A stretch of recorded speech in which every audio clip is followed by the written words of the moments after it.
Live from London, this is The Globalist. I'm Emma Nelson. A very warm welcome to today's programme. Coming up. Not to go to the front line, not to go in confrontation, but to be, in some locations, being defined by the treaty, as a presence to maintain this peace and our collective credibility with the US backup. Emmanuel Macron suggests European forces could be part of a peacekeeping operation in Ukraine. After 3 years of war and Trump wanting a quick and dirty solution, is Europe finally stepping up to offer the support for a truce? Our editor-in-chief Andrew Tuck will also give his assessment of Riyadh's rise as a key player in global diplomacy. Also ahead in the next 60 minutes, after the far right grows in influence in Germany's mainstream politics, we turn to Poland now, where populism is making a comeback ahead of this year's presidential election. We'll hear about another bumper year for Chinese travel sectors and Chinese New Year celebrations. Plus, I'll have a little look at the Japanese watch market versus the Swiss watch market. Brenda Tui will tell us why Japanese watchmakers are making a move upmarket a little later in the programme. Plus the papers and why France wants to dethrone Switzerland when it comes to melted cheese. That's all ahead on The Globalist, live from London.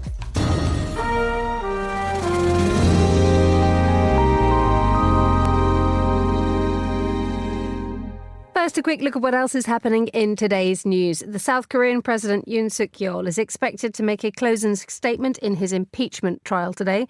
Donald Trump says he expects the Ukrainian President Volodymyr Zelensky to come to the White House either this week or next week to sign a deal on rare minerals. And the United Kingdom is to impose sanctions on Rwanda over fighting in the neighbouring Democratic Republic of Congo. Stay tuned to Monocle Radio throughout the day for more on these stories. But first, in the 3 years since Russia attacked, Ukraine has defended Europe. If the United States deserts, can Europe defend Ukraine? Well, the French president has told Donald Trump in the last few hours that Europe is ready to step up on defence. And Monocle's Andrew Muller sets the scene. Two scenarios that few, if any, people would have imagined 3 years ago. First, that 3 years later, Ukraine would still be fighting.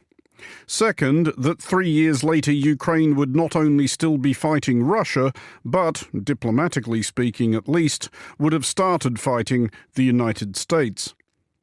Ukraine has insisted all along that it is fighting not merely for itself, but on behalf of all of Europe, and that the money and weapons sent by Ukraine's allies is not a charitable donation, but an investment in their own security. Ukraine, to be clear, is right about this. It is far from unimaginable that Europe, especially those sections of it which Russia still believes are its natural fiefdom, may yet have direct cause to be grateful for the casualties and the damage that Ukraine has inflicted upon Russia's military. There is little good to say about the heavily telegraphed prospect of Ukraine's abandonment by the United States, but nobody can claim to be surprised. One of the very few things that President Donald Trump has ever demonstrably cared about beyond his own enrichment is the good opinion of President Vladimir Putin of Russia. President Emmanuel Macron of France and UK Prime Minister Sir Keir Starmer are both in Washington, D.C. this week, attempting to remind President Trump of the virtues of the transatlantic alliance. It is worth a try, but Europe needs a plan B, and soon. The other great favour Ukraine might have done the rest of the continent is teach a lesson in self-reliance. For Monocle Radio, I'm Andrew Muller. Well, we're joined now from the town of Bucha in Ukraine by the journalist and author of I Will Show You How It Was, the story of wartime Kyiv, that's Ilya Ponomarenko, and by the journalist and political analyst Florence Biederman. A very good morning to you both. Welcome. Good morning. Good morning. Florence, I must begin with you because the driving force in all this in the last 12 hours seems to be Emmanuel Macron taking Donald Trump, being, to all intents and purposes, his friend, and saying that Europe will step up. Well, yes, I mean, at least he tries to be a driving force. He's the first European leader to go to Washington to talk about Ukraine. He will be followed by Keir Starmer. But what he aims to is let's say, to put a European foot in the door of the negotiations between the US and Vladimir Putin, because so far they seem to have been excluded. So it's quite important that Europe has one voice and agree on what they want to do, like to guarantee a ceasefire, and go to Washington and try to, let's say, to get some, not concession from Trump, but at least that Trump listen to the European worries, which, of course, I mean, the result is not guaranteed at all. Ilya, how reassuring is this for Ukraine to know that there is Macron doing his best to talk to Trump on his own terms and suggesting that the French and the British will be hopefully sending troops to maintain some sort of peacekeeping mission were a truce to come about with Russia? Well, it's a definitely good idea that there is a leader, finally, seems to be a leader who is ready to talk business, serious business, who is ready to overcome all those deliberations and hesitations and many other things that we have seen, and many other things that we have seen over the last 3 years, because of which we wasted so much time and so many opportunities. So we in Ukraine, many of us, it's a general opinion here, is that, what happens right now in the White House is the very final wake-up call, the coldest of all, and probably the final chance to wake up and finally start actually doing something, because it's the final frontier. We are on our own right now with Europe. You are on your own to a certain degree, insofar as Andrew Muller said a moment ago, that unwavering support that Joe Biden offered you has now gone, and now Ukraine fights in a diplomatic way against the United States. We've also seen in the last few years a US resolution calling for a swift end to the war in Ukraine, passing the UN Security Council with the backing of Moscow and Beijing. Where is it that Ukraine actually does feel as if it can rely on support? I mean, is Europe stepping up enough? It's definitely not enough, unfortunately. And it's really hard to tell where this line comes when it's enough. The problem is that the war that we are having is so giant, it's so terrible that, and the adversary is so large and so relentless that it's really hard to tell when it's enough. Problem is that, again, we have way too much time and way too many opportunities wasted because of many reasons from inside Ukraine, but outside Ukraine as well.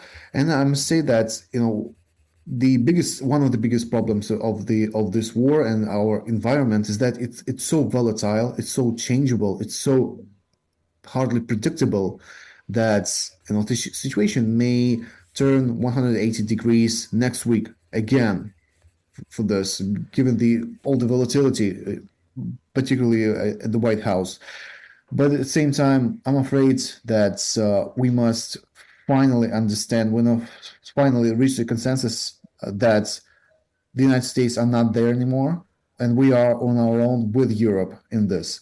And absolutely doesn't mean that we don't have a chance. And any challenge, any major shift, such as what we have right now, is also an opportunity. And frankly, we should have been doing this from the very beginning, knowing that the new world could simply fall apart as a partner. So any trouble, any shock is also a great opportunity to do something that was utterly necessary for years. Florence, let's talk about this relationship between Emmanuel Macron and Donald Trump. Emmanuel Macron going there and then followed later on this week by the British Prime Minister, Sir Keir Starmer, to try to speak to Trump in a way that he understands and that he will respond to. And Macron trying to build on this relationship, or this bonhomie that he had with Trump last time around. The interesting thing is that Macron was not afraid to correct Trump during a press conference when Donald Trump was talking about the amount of support that Ukraine had been given by the US and by Europe. Let's just have a listen. Europe is loaning the money to Ukraine. They get their money back. No, in fact, to be frank, we paid 60% of the total effort. What does that say, Florence, about the way that Emmanuel Macron is trying to wrangle Trump, despite sort of talking about, them both having beautiful wives and all their good friends? There's Macron standing up to him. Yeah, I mean, it's an achievement per se, You won't see many leaders contradicting, or anybody contradicting Trump directly. Because I think so far, and even for Emmanuel Macron, they understood that you cannot confront him too much. You have to cajole him. You have to talk about the fact that he could be a great leader, a strong leader, and that because he's a strong leader, that's what Emmanuel Macron said recently, he shouldn't show his weak confronting confronting Putin. So this is the kind of arguments that are used, but Macron certainly managed to pass some messages. He knows Trump from a long time, because he was already president under Trump 1, which somehow give him, it's kind of an advantage for him. He knows how to talk to him. And as you said, yes, they demonstrated this kind of friendship, but like it's kind of just on the surface. It's good at least that there is a European leader trying to make the case for Europe, insisting on this. It's good that they talk. It's good that they look like friends and not, enemies. But what comes after all this, under Trump 1, also Macron was talking to Trump, was trying to make him stay in the nuclear arms deal with Iran, was trying to make him stay in the Paris Agreement on fighting climate change with no effect. So it's good they talk. It's good there is a European voice, but the result is, of course, not guaranteed. And there is also that voice that needs to be held, Ilya, by Ukraine within Europe. Yesterday we heard the astonishing suggestion that the opportunity for Ukraine to join the European Union could speed up. Ursula von der Leyen, the European Commission President, suggesting that Kyiv could join earlier than 2030. Yes, it's a very interesting idea. And I must say that, deadlines like this imposed upon Ukraine, it really worked for many years here in Ukraine as some sort of a kick in the butt, economically, politically, in terms of reforms, in terms of improving the economic situation, in terms of, bringing the entire Ukrainian state mechanism to order and to certain standards. I know in Britain, many people would criticize Ukraine joining the European Union, but for Ukraine on its rapid reforms and its path, it could be a very good push towards, in this regard, to set a bar and try to reach it. So if we know that, such a deadline in joining the EU is realistic, and there are lots of steps that must be made if we want to survive as a nation aligned with the West. So it could really work, and I definitely think it's a good idea, because this is what has worked for the last 10 years and very seriously changed this country since the Euromaidan revolution and the European path. Ilya Ponomarenko in Bucha and Florence Biederman in Paris. Thank you so much for joining us on The Globalist.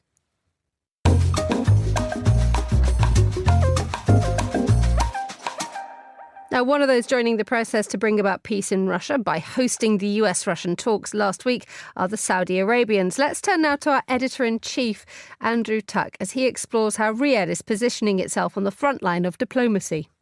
In the past, Oslo, Reykjavik and Geneva have been the go-to cities for people attempting to broker peace deals. In recent weeks, however, Riyadh has been increasingly touted as an alternative, a place seen as neutral by both Russia and the US when it comes to Ukraine talks, for example. During a recent interview by Arab news editor-in-chief Faisal J. Abbas at London's Frontline Club, the Saudi ambassador to the UK was candid about his country's perspective on a range of regional issues and its potential to be a place where people with divergent worldviews could seek compromises.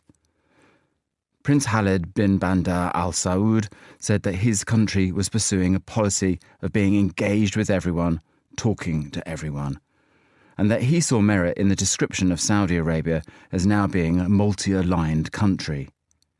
But he also made it clear that this approach would mean including Palestinians in any discussions over the future of Gaza. For us, it starts and ends with Palestinians, said Al Saud. That was Andrew Tuck there. For more on Monocle, for more from Monocle's editors and correspondents, sign up for our free daily newsletter, the Monocle Minute, at monocle.com/minute. You're the Globalist.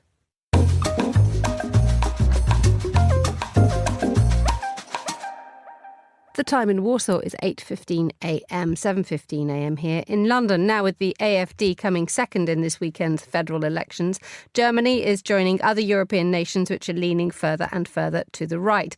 One country Germany could be watching and should be watching is Poland. The hardline populist Law and Justice occupied power for 8 years, only to lose out in the 2023 parliamentary elections, but they could be making a comeback in the presidential elections this May.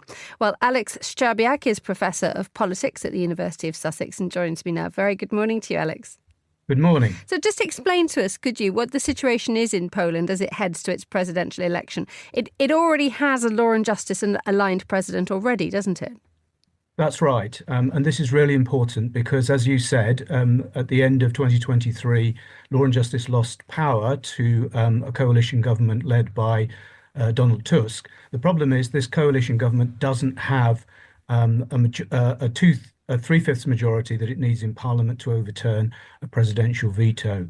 And that means that things that require legislation, it cannot get through Parliament. Parts of its programme are blocked. There are also certain appointments that require either legislation or presidential sign-off, ambassadorial appointments, for example. The current the government's nominee for ambassador to Washington at the moment is not a full ambassador because he's not been approved by the president. So it's really important that the outcome of this election, and it will determine how the rest of the parliament is going to proceed, whether the government can implement its programme, get its key reforms through, or whether it will have a president who will continue to block those reforms. How is Donald Tusk and the coalition trying to navigate their way through a political scene which is so messy now? And when Law and Justice went, they were pushed aside on a campaign of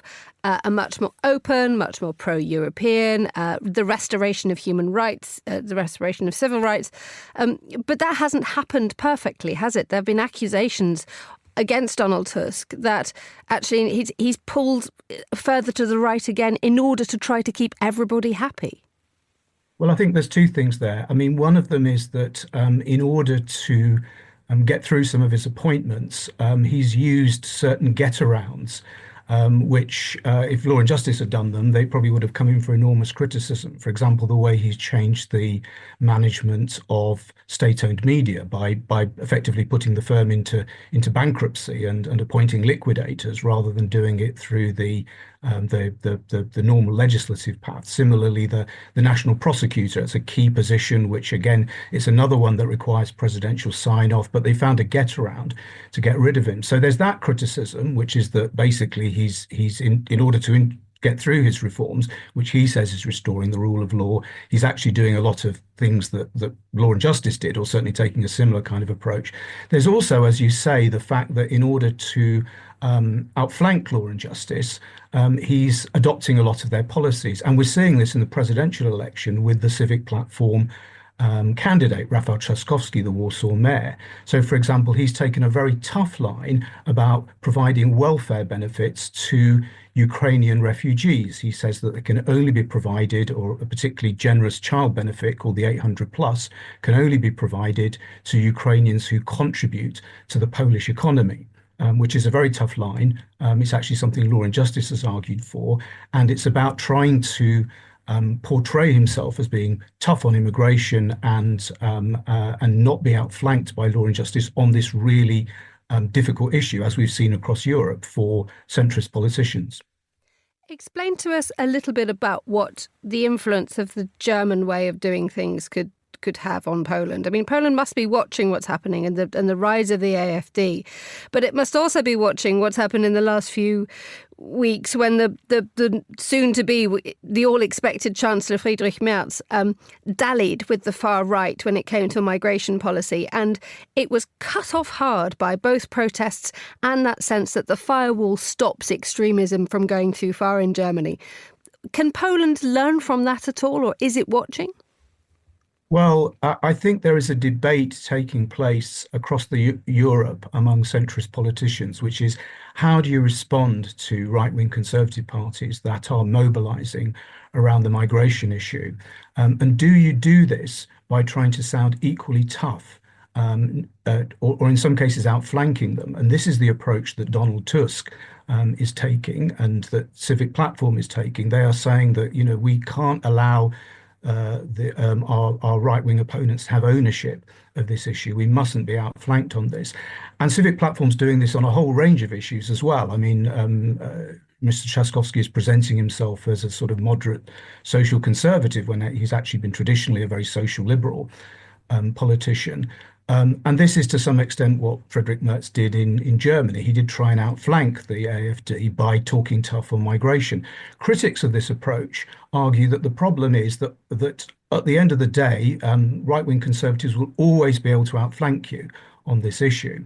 And also that you simply don't sound credible on this a lot of the time if it's contradicting positions you've taken in the past.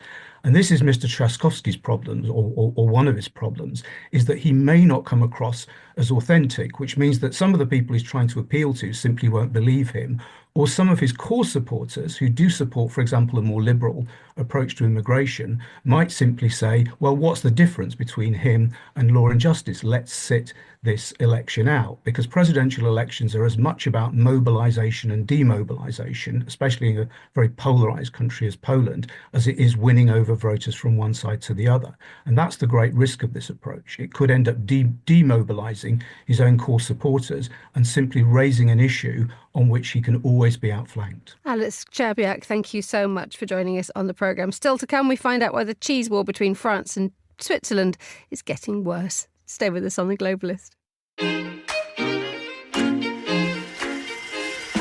UBS has over 900 investment analysts from over 100 different countries.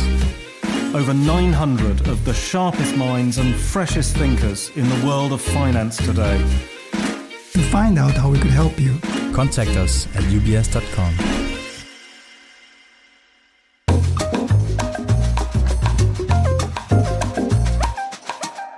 It's 7:23 here in London. Let's continue with today's newspapers. Joining me in the studio is the Europe correspondent for the Sydney Morning Herald and The Age, Rob Harris. Good morning, Rob. Good morning. How's life where you are? What's happening in the Harris world? Plenty. I've just come back from Germany. Oh, yes. How was that? Yeah, interesting. Really interesting. And how are the Australians viewing? I'm assuming you were there for the elections, unless you were there just for fun. But how are the Australians? What is your news desk asking you to find out for them? Very interested, obviously, in the far right, for sure, and their rise and what sort of triggered it. And obviously it's very similar sort of to everywhere, to America, to Australia, to Britain, economic circumstances and immigration. But obviously the relationship with America was huge, and the reaction to that incredible last week in Europe, where everyone is sort of scratching their heads and wondering whether sort of are they still our ally or are they in fact our foe? Indeed. I mean, suddenly recognising your title, Europe correspondent. I mean, that's busy. Yes. Where do you start? I can tell you that the Europeans get very angry when they find out I'm based in London. I bet they do. Stay here, please, for a bit, at least until the end of the paper review. Thank you for that. Let's talk about this quite astonishing story about the Chinese holding live fire drills, but didn't tell commercial airlines that they might be doing this, and there are planes in the sky. Yeah, for sure. I guess this was overshadowed. It sort of broke last week and happened over the weekend. A flotilla of Chinese warships holding live fire drills off the coast of Australia in between New Zealand.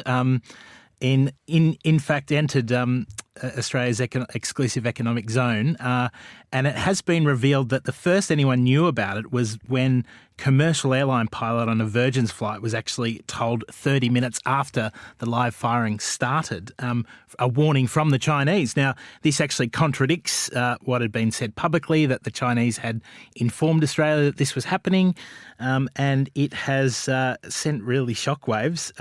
49 flights ended up being diverted on that Friday because of the live firing exercise. Now, these ships had been shadowed by Australian and New Zealand frigates, and were quite a surprise to see them there. And look, obviously, it comes at a time where Australia has, I guess the relationship between Australia has thawed over the past year or two, from back a couple of years ago where it was very frosty and there was a lot of economic coercion. But it really has sort of ahead of an Australian election where we're talking about strong men in the world and we're talking about countries prepared to flex their muscles. It really has sort of set things going. Yes, I imagine it has done. I mean, how do they resolve this? Does there just need to be a pledge by the Chinese that they'll ring first before they start sending the flotilla out? Well, they said they did, but obviously it's been lost in translation, I guess. It's an awkward WhatsApp message, isn't it? Yes, the Australian Prime Minister has actually been criticised for being a bit weak in his response, but look, he said this is something that happens. You know, these are international waters. People have the right to do this. However, they did lodge a protest with Beijing over their sort of the lack of notice, so to speak. Okay, let us move on to a story. Let's bring back Elon Musk into the programme. We haven't had him in for a day or two. We've missed him.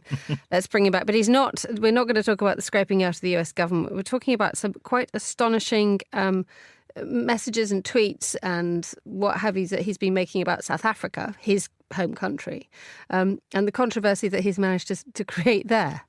Yeah, for sure. And in fact, a High Court judge in South Africa has ruled yesterday that claims backed by Musk of genocide targeting white people are actually imaginary.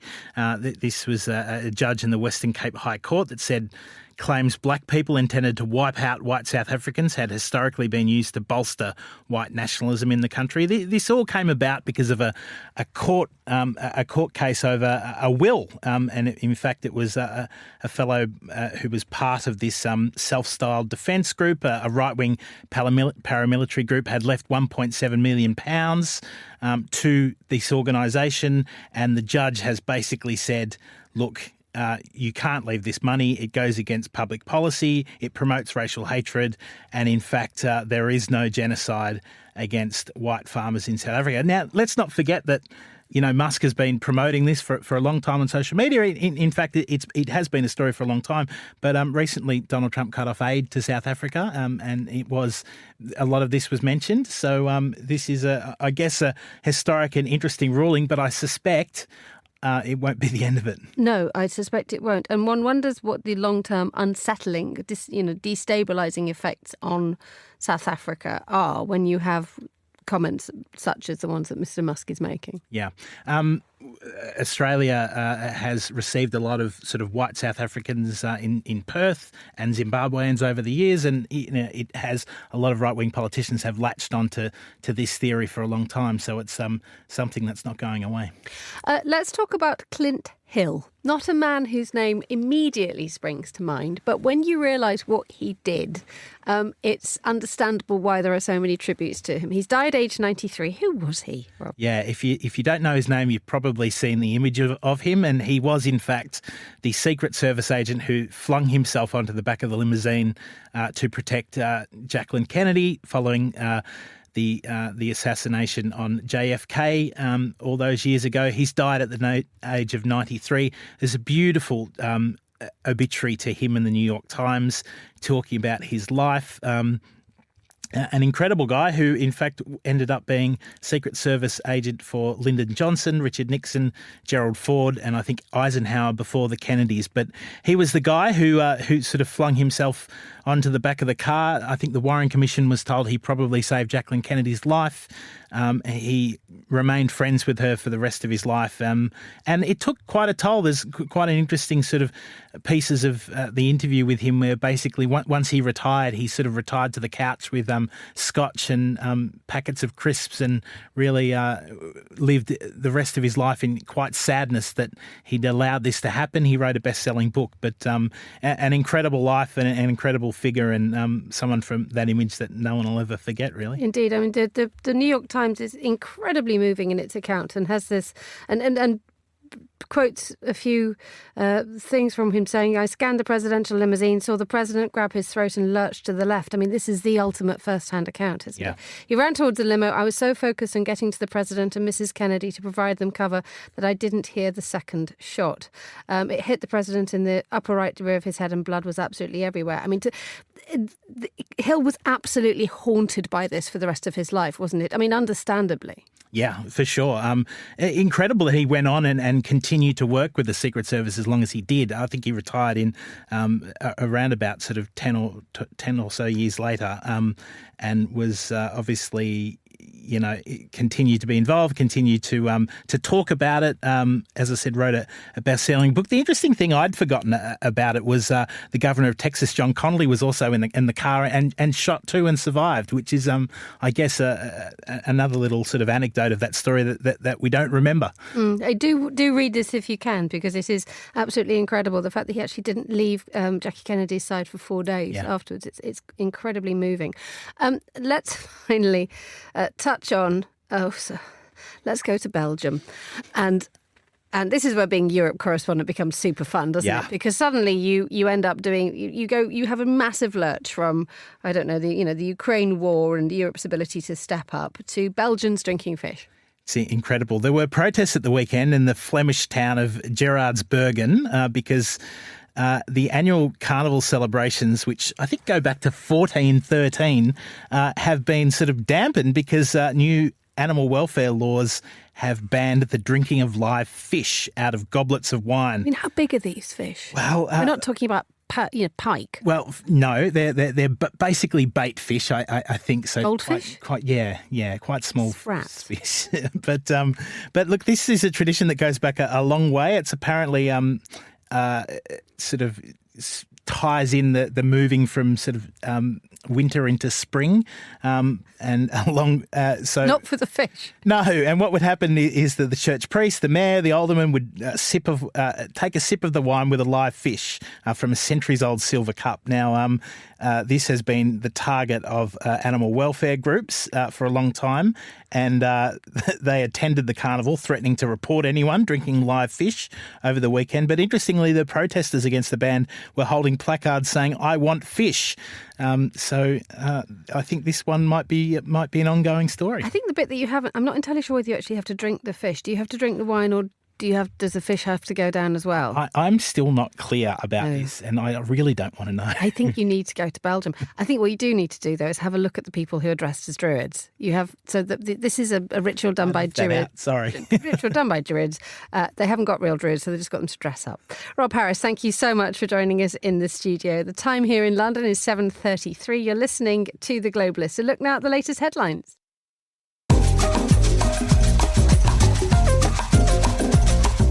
South Korea's President Yoon Suk-yeol is expected to make a closing statement in his impeachment trial today. Yoon faces being removed from office less than 3 years into his 5-year presidency if the Constitutional Court upholds Parliament's impeachment. It accused him of declaring martial law last December with no justifiable constitutional grounds.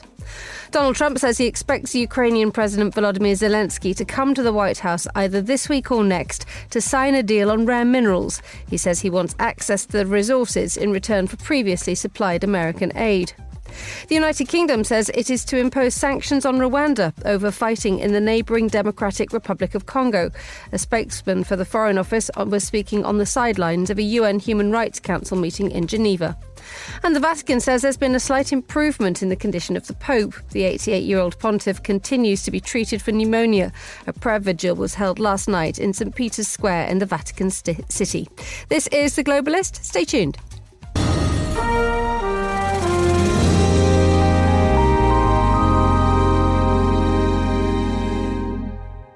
the Lunar New Year saw more Chinese travellers than ever, even before the pandemic. A record 9 billion domestic trips were taken, with air travel doing very well indeed. So to tell us more, I'm joined now by Murdo Morrison, Head of Strategic Contact at Flight Global. Welcome back, Murdo. Thank you. Now, these are really big numbers, but how big? Because they changed the metrics and they extended the spring break to allow more consumption to happen. Yeah, the spring break or the Lunar New Year period in China is absolutely huge. It's sort of probably even bigger than Christmas or Thanksgiving. It's when all Chinese people go home. Students go back. People who are working away from their families go back for visits. So it's a huge period of travel. And that 9.02 billion includes road trips, includes train journeys, car journeys, and of course air as well. So air is a huge part of that. The growth of the airline industry in China over the past 20 years has been sort of key to the increasing mobility of the population, allowing a sort of rural-based population to sort of urbanize while still keeping family connections to the rural areas. Road trips always dominate with these events, but how big a slice is aviation now occupying, and how much of it is actually coming from the Chinese aviation market itself, the manufacturers? Yeah, so two things there. So I don't think they break down that 9 billion figure, but if you look at domestic traffic in China in 2019, in 2024, it was actually up for the first time on the pre-COVID 2019 figures. International traffic is still down, which is sort of probably a hangover from the prolonged COVID restrictions that made it almost impossible to travel in and out of China for several years. But domestic air travel is doing really, really well. China has got a domestic aircraft manufacturing industry. They produce the C919, which is a competitor to the Airbus A320 and the Boeing 737. That at the moment has really only just sold within China. So airlines like Air China are ordering, have ordered it, but the Western manufacturers, Airbus and Boeing, still predominate in the domestic market. Interestingly, though, when we have the likes of Boeing in crisis, and we have seen this with so many areas of manufacturing where China takes its time and then suddenly becomes the dominant force in an area. I'm talking about, for example, electric cars. Do we see a moment when actually the way that China is going in terms of its production and in terms of its aviation infrastructure, that it could actually one day expand out of its domestic service and start to sort of take a bite out of other people's lunch internationally? Yeah, I mean, I don't want to be too sort of skeptical about this because, we've seen what's happened in the automotive industry, but the aerospace industry is very, very different. And China's aerospace industry still depends hugely on the supply of Western technology and Western equipment. Now, that's something they're going to want to change over the long term. But the C919, for example, has Western, European, American engines on it. So it's and they are still dependent on the same supply chain or much of the same supply chain that Boeing and Airbus depend on. So they're having the same problems with being able to ramp up production that Airbus and Boeing have. So maybe yes, they're very ambitious. The C919 is a very good aircraft. It doesn't do anything. It's nothing special. It's kind of a bit of a copycat, if that's the right word, of the Airbus 320. Looks very, very similar. But yes, they are in the market. They will certainly sell that aircraft within China and to some of sort of China's allies, if you like, around the world. Whether they make that next big jump and sort of start competing for orders with Boeing and Airbus, with, if you like, the sort of major airlines around the world, I think that's yet to come. But yes, wouldn't rule it out for the 2030s, 2040s. It's not going to happen tomorrow. Murdo Morrison, thank you so much for joining us on Monocle Radio.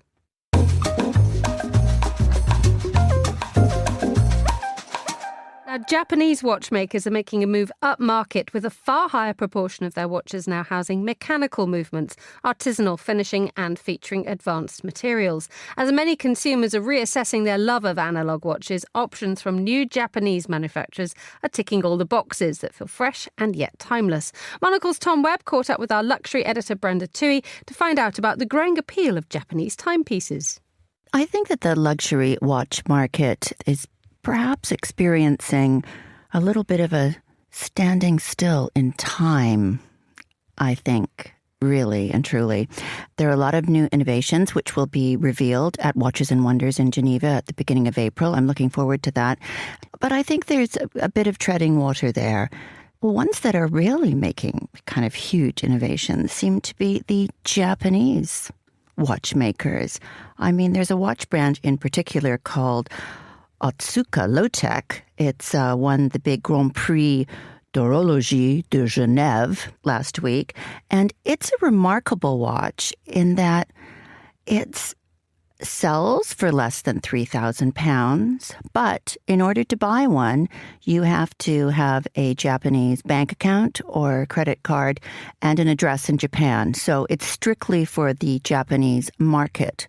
They sell, of course, in the secondary market for, huge sums of money because people literally can't get their hands on them.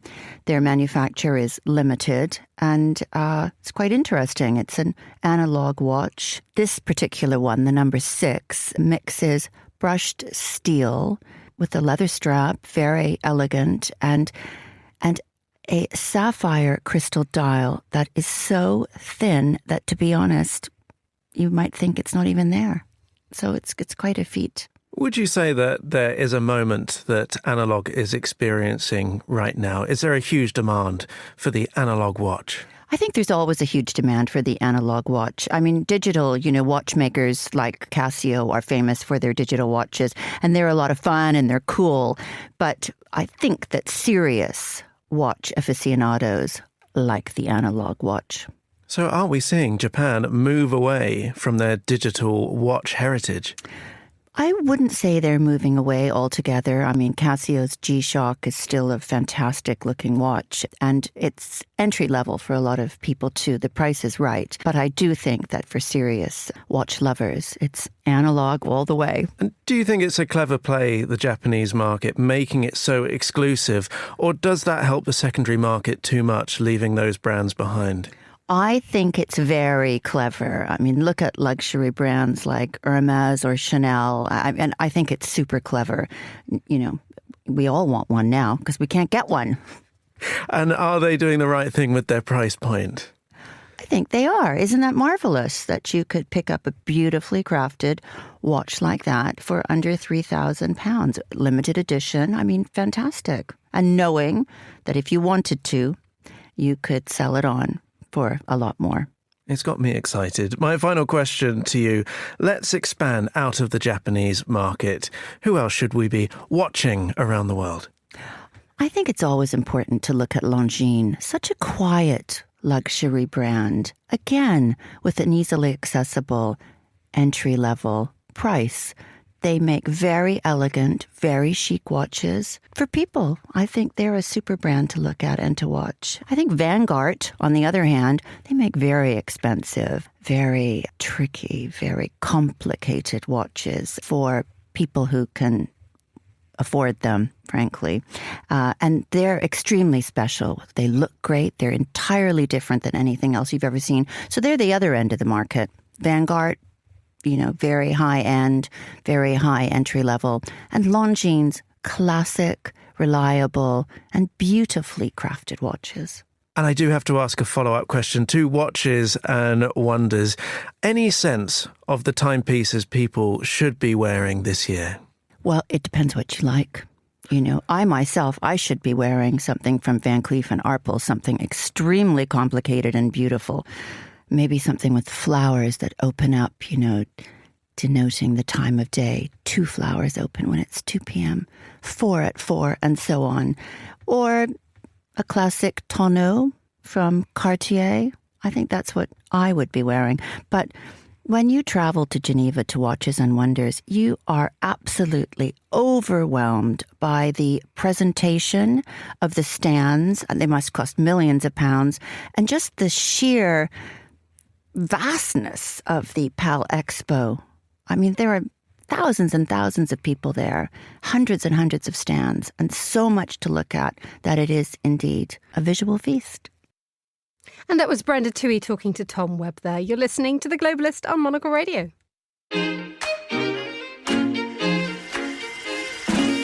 UBS is a global financial services firm with over 150 years of heritage. Built on the unique dedication of our people, we bring fresh thinking and perspective to our work. We know that it takes a marriage of intelligence and heart to create lasting value for our clients. It's about having the right ideas, of course, but also about having one of the most accomplished systems and an unrivaled network of global experts. That's why at UBS, we pride ourselves on thinking smarter to make a real difference. Tune in to The Bulletin with UBS every week for the latest insights and opinions from UBS all around the world.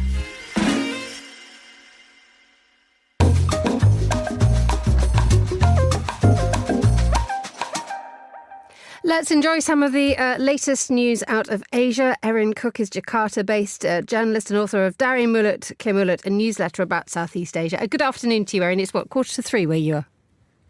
Yes, it is a very steamy 2:45. I was about to say, how's Jakarta looking this mid-afternoon?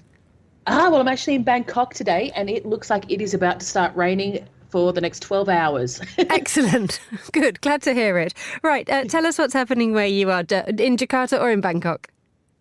Yes, well, Jakarta's certainly the story. I think I picked the wrong week for a quick Thailand getaway.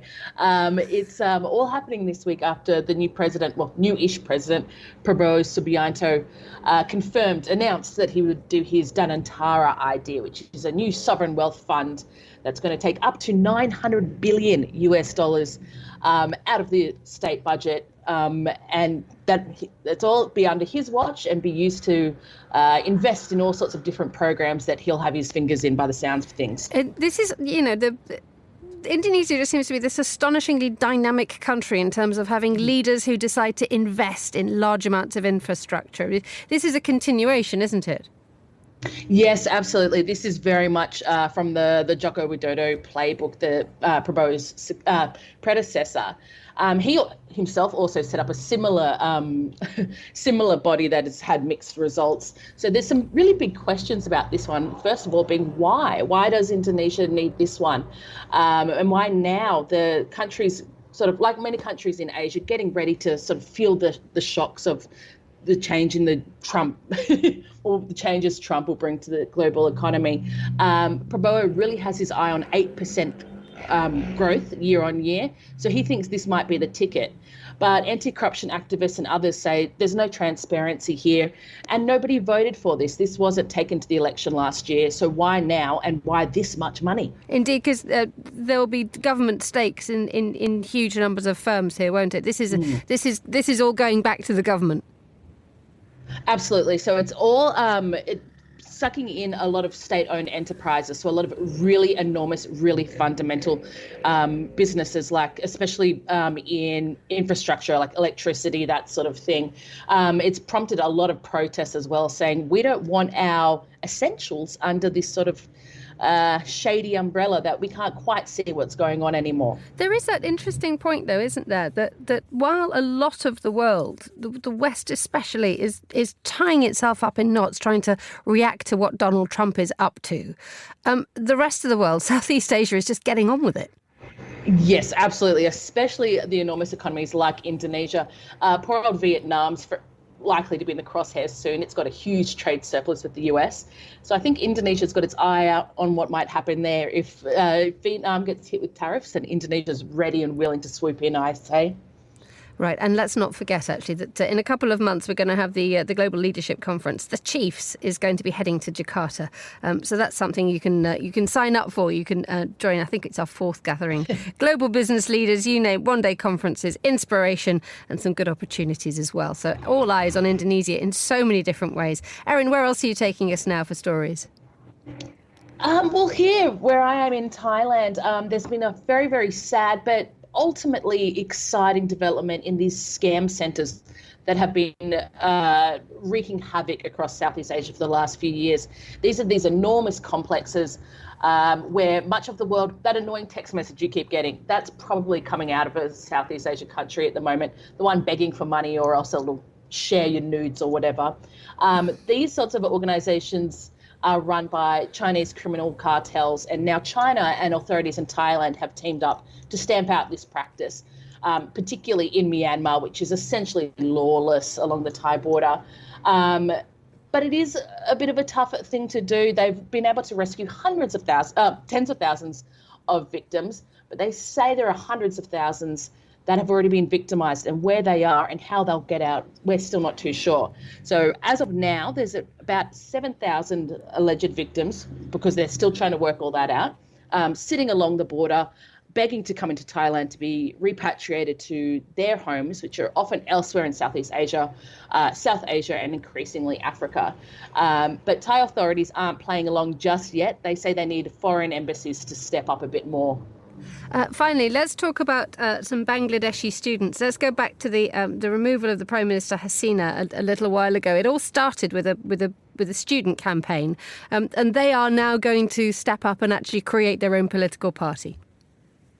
Yes, I think this is really exciting. I think a lot of the world was really moved to see how successful the students were in leading that removal of Hasina's government.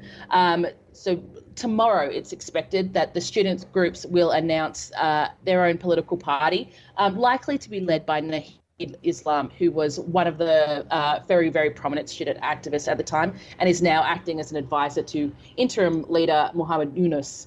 So we expect to hear that tomorrow.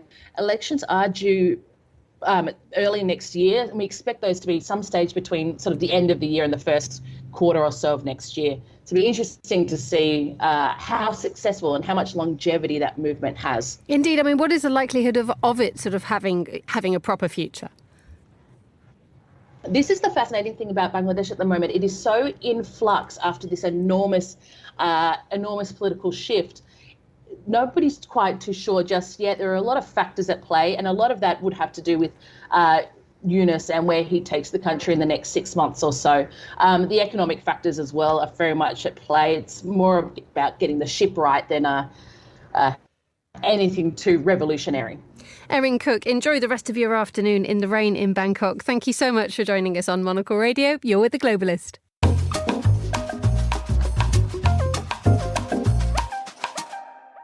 Finally, is the French cheese sector eating Switzerland's lunch? France has just claimed 2 cheese-related world records, that of the world's biggest fondue and the world's biggest raclette. Well, joining me now to explain more from Paris, from the Salon International de l'Agriculture, is Pierre Brisson, who's a founder of France's first cheese museum, handsomely located on the Ile Saint-Louis in Paris. Very good morning to you, Pierre. What is, just before we sort of go into these cheese wars, how is the Salon? The salon is doing very well. You know, for us in France, it's a big, it's like our anniversary. So all the agriculture is gathering in Paris for 10 days, basically. And so it's a big event for us. It's a time for us to rejoice. And we're happy to eat cheese all day long. I'm sure you are. I think everybody is.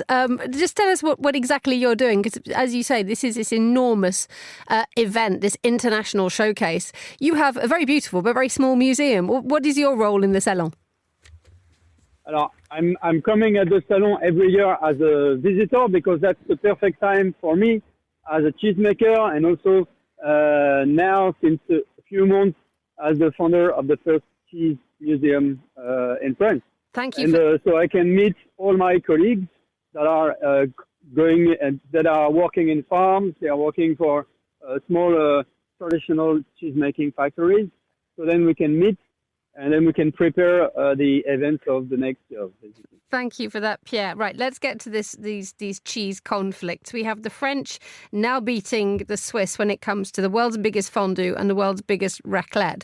That seems to be quite an aggressive move for starters, but it also seems to be a sort of war of quantity and not necessarily quality. It's just a lot more melted cheese. No, it's not aggressive. It's just that we love cheese as the Swiss people love cheese, and of course, the Swiss, they have the most oldest way of melting the cheese, and they basically are very proud of being the first. And in France, we don't contest that. We are happy to get it much better, I would say. Oh, right. Okay. Now that is quite an aggressive thing you are saying, though. Why is your cheese better? It's a question. More seriously, it's always, of course, a question of taste. And the very interesting thing about fondue and about raclette is that they are all very diverse. And I personally, I have my own recipe for raclette, and that includes one Swiss cheese that is called Métiva, which is a very confidential production of Swiss cheese made in a very high mountain in the Alps. And of course, I put a bit of French cheese as well. So, you know, it's when you talk about fondue to a Swiss person, you say, of course, the best fondue in the world is going to be moitié-moitié, which is half and half, or it could be like a Swiss fondue. But if you talk to someone from the from the other side of the border in the French Alps, you will say, of course, the best fondue is going to be the Savoyard fondue. And the Savoyard is fondue from Savoie, which is a department in the Alps where you put Beaufort, when you put Abondance cheese, and when you put Emmental, the Savoie. Let's explain a little bit more about the fact that this rivalry, as you've mentioned there, is geographically quite specific. It is alpine, it is mountainous. And the way that you make cheese is differently there than when you make the softer, the cheeses from Normandy and the goat's cheeses from the south of France. They have a lot more water in them, don't they? So is this just a war between the alpine cheeses, or is this a wider conflict? Because the France surely would win on variety. Yeah, in France, we have a much bigger variety, and the Swiss, they have the major part of their country is based on mountains, so they have a big tradition of mountain cheese. After, the difference in taste relies on the breed of the animals. It relies on the food. It relies on the bacteria. So when you make cheese traditionally out of not pasteurized milk, the taste of your cheese is going to reflect your terroir. So the terroir would be like the combination of the soil, the climate, the bacteria, the aging cellars, the cheese making techniques. So that allows cheese to be very different. And as in France, we have a huge diversity of climate, of landscape. That naturally in France we could make a big diversity of cheese. Pierre Brisson, thank you so much for joining us on the line from the Salon d'Agriculture in Paris. And that's all the time we have for today's programme. The warmest of thanks to all my guests and to our producers Hassan Anderson, Tom Webb and Laura Kramer. Our researcher was Maisie Ringer and our studio manager was Alan Whedon, with editing assistance from Elliot Greenfield. After the headlines, more music on the way. The briefing's live at midday here in London. Chris Chermak is your host for that. I'll be back with The Globalist at the same time tomorrow. But for now, from me, Emma Nelson, goodbye. Thank you very much for listening.